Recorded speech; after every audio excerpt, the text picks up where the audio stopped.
Patti Smith's Just Kids, 2010 National Book Award winner, is a luminous memoir that chronicles her relationship with photographer Robert Mapplethorpe and their shared journey through art, love, and survival in New York City during the late 1960s and 1970s. More than a personal story, it is a portrait of two young artists struggling to find their voices in a world that often seemed indifferent, yet ultimately shaped by their creativity and devotion to each other. Smith's narrative style is poetic, intimate, and deeply evocative. She writes with the lyricism of a poet and the honesty of a confidant, weaving together memory, art, and emotion. The atmosphere of the book is tender yet raw, capturing both the beauty and hardship of bohemian life in New York. The first major theme of the book is artistic devotion. Smith emphasizes the bond she shared with Mapplethorpe, rooted in their mutual commitment to art and their belief in each other's potential. From here, Smith introduces life in New York City.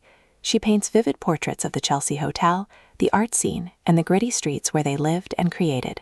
The city becomes both backdrop and character, shaping their struggles and triumphs.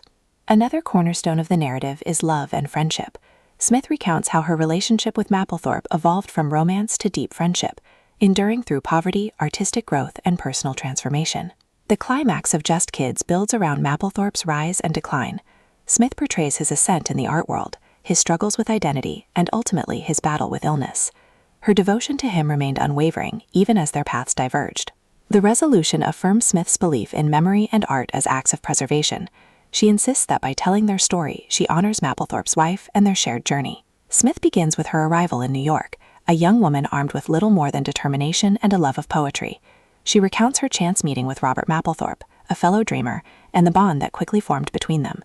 Together, they navigated poverty, hunger, and uncertainty, sustained by their devotion to art and to each other.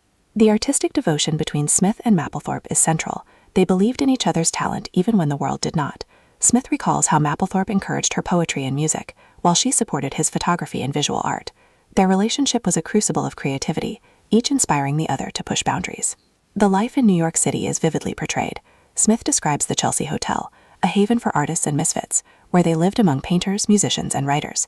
She captures the gritty energy of the city, its dangers and possibilities, its role as both obstacle and muse. The love and friendship between Smith and Mapplethorpe take tender and complex. Their romance evolved into a deep friendship, enduring through hardship and change.